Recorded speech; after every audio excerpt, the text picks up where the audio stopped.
Welcome to the deep dive. Today, we're looking at, well, a really fascinating perspective from some source material we've been studying.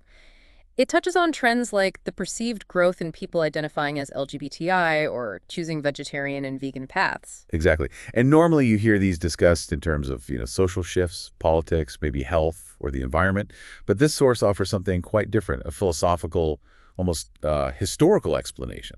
Right, and just to be clear, this deep dive isn't about debating the numbers of the trends themselves. Our focus, really taking our cue from the source material itself, is to unpack its specific philosophical view. How does it connect these modern changes to this huge, ancient process it describes? It's definitely not the usual take you hear. hmm And according to this viewpoint, you really can't grasp its explanation for these specific trends, LGBTI identities, veganism, without first getting a handle on its core idea, which is that everything, like at the very beginning, was just one, a complete unity. Okay, let's dig into that a bit. One, you mean not just similar things, but totally undifferentiated, like a single entity. Precisely that, a singular, absolute state of being.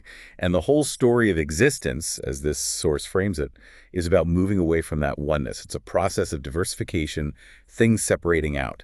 And, crucially, it involves growing alienation. The source uses that Turkish term, yabancılaşma. Alienation, that sounds heavy. What does it mean here? Alienation from what, exactly? Well, it's layered. The source talks about alienation from nature, definitely. Alienation from other people, other beings. And maybe the deepest kind is alienation from your own true self, that feeling of being separate, disconnected, maybe even isolated. And this feeling apparently intensifies as the universe expands and diversifies. And the source maps this whole journey onto what it calls 6 historical waves, is that right? Like a cosmic tide? Yeah, Alti Çağ Dalgası. That's the model. The first 3 waves are all about this outward movement, pushing away from unity, reaching a kind of peak state of separation, maximum alienation, you could say. Think of it like a massive cosmic inhale, maybe, or exhale, depending how you see it. Expansion, anyway. Okay, so if the first half is expansion, separation, then logically the next phase must be about coming back. That's exactly it. The later ways, according to this framework, mark a turning point. History, or existence itself, starts moving back towards that original unity. And this process of returning, of unifying, is what the source calls tefit. It's presented as this inherent drive deep within everything. You know, it reminds me of how the source uses analogies from different areas to sort of illustrate this cycle. It mentioned religion and science. Yes, yeah. It points to the idea in many religions, that creation came from God or a divine source, experienced separation in the material world, and is ultimately destined to return to that source. Unity, then separation, then back to unity. That pattern. And it also brings in the Big Bang. How does that fit? Well, it frames it similarly. You start with an unimaginable singularity, that's the one. Then the explosion outwards, creating diversity, expansion, it's the separation phase. Yeah. And then there's the theory, the possibility of a big crunch, where everything might eventually collapse back into a single point. That's the return to unity. The source uses these as examples, suggesting this pattern, unity, separation, return, resonates across different ways we try to understand the cosmos. So the argument is whether you look at it spiritually, philosophically, maybe even through certain scientific models, you can sort of sense this underlying cycle. And the source insists that understanding this huge historical, philosophical backdrop is absolutely essential before you can even start to explain things happening now, like shifts in identity or lifestyle. Yeah, without that deep context, the source implies that explanations just stay on the surface.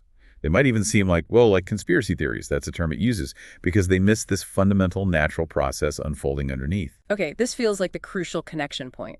How does this big idea moving away from alienation, back towards unity, towards tefit, explain something like the perceived increase in people identifying as LGBTI, according to this source? Well, the source links it directly to that dissolving alienation. As we move towards tefit, that earlier state of rigid separation starts to break down.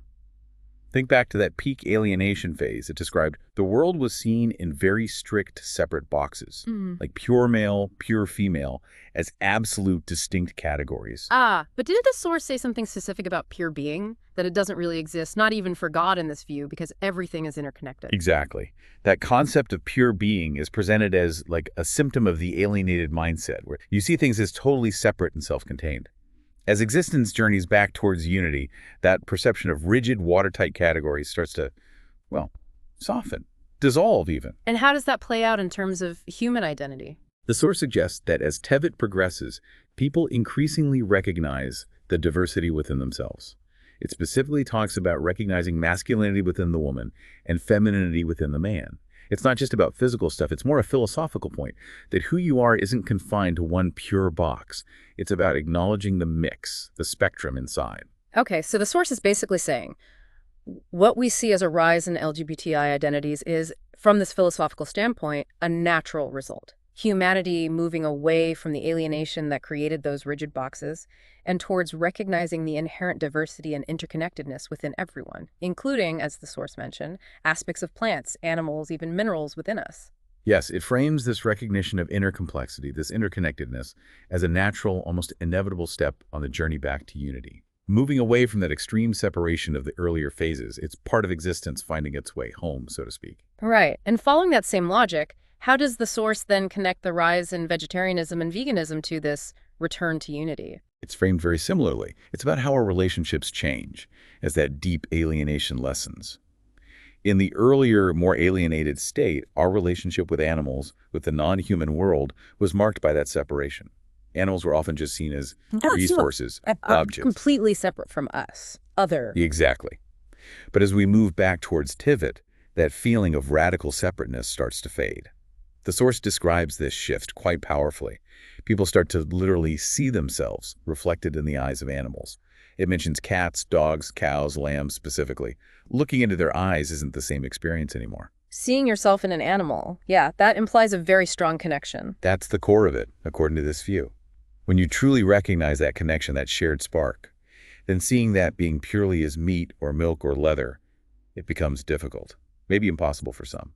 That hard boundary between human and animal begins to blur, revealing something deeper, something shared. So just like the rigid identity boxes start to soften, the way we see animals as fundamentally separate also changes. And choices like vegetarianism or veganism become natural consequences of this dissolving alienation, this growing sense of interconnectedness. It's presented exactly like that. A natural, almost spontaneous outcome of this big historical drift back towards unity, towards Tifit. The perceived distance shrinks, and that interconnectedness is felt more viscerally, perhaps. Now, the source material we looked at, it specifically addresses other ways people might explain these trends. It tackles the idea that these are somehow deliberate projects or manipulation. It uses the term comploterialary conspiracy theories. Oh, absolutely. It confronts that directly. The argument from the source is that seeing these trends as artificial projects against some natural order completely misses the bigger picture. From the source's perspective, these trends are the natural order unfolding. They're the organic result of that deep historical current flowing back towards unity. So not a plot against nature, but actually part of nature's process in this view. Precisely. And then it offers a rather strategic take on why powerful groups, Dunyan and Vigilaneri, the world's rulers, might seem involved. If these trends represent a natural, unavoidable historical flow, the source argues it would be completely illogical, inefficient, and frankly, less profitable. It uses the phrase hangzi dahakaladir, which is more profitable to fight against it. Ah, okay. So instead of trying to swim against the current. You ride the wave. That's the logic presented, aligning with this natural historical direction, maybe even anticipating it, positioning yourself within it. That's seen as far more rational and advantageous from a power perspective than trying to cling to an outdated, alienated model. Sure. So it doesn't necessarily deny involvement, but it reframes it. It's about working with the flow, not manufacturing something against it. Which brings us neatly to the role of politics, because politics often gets heavily tangled up in all this. Right, and the source makes a really critical distinction here. It insists the underlying movements themselves, expressing diverse identities, shifting diets, even things like race or religion, in their essence, are described as extremely natural, spontaneous expressions of this bigger process. Okay, they're natural, but politicians get involved. Yes, and that, according to the source, is where things get distorted. Politicians, the political system, siyaset kurumu, siyasetler, they often misuse these natural phenomena. Misuse them how? What does that look like? By turning them into flags, basically. Later, klastrimak, making them into symbols of division, banners for conflict. They take these natural aspects of human experience and leverage them for political gain. And the source argues this political noise, this framing, actually stops people from seeing the natural process for what it is. It distracts them from listening to their own inner voice, which the source believes is actually aligned with this return to unity. So the political arguments, the debates, in this source's view, they often create conflict around something that's fundamentally a natural, organic shift. They warp it. That's the perspective, yes. It sees politics as frequently constructing artificial battlegrounds around what it considers a deep, natural unfolding of existence. Okay, so this brings us to you, listening right now. We've spent this time exploring one very specific philosophical framework from our source material. It's obviously a really different lens for viewing these trends compared to, say, everyday news commentary or political talk. And the source makes a strong suggestion for you, the listener. It's essentially, don't get trapped by or sort of poisoned by those external, often politicized interpretations. It argues the real understanding, the real connection to this process comes from somewhere more direct, more personal. What kind of personal connection? What does it suggest doing? It gives some quite concrete, almost experiential advice, it says.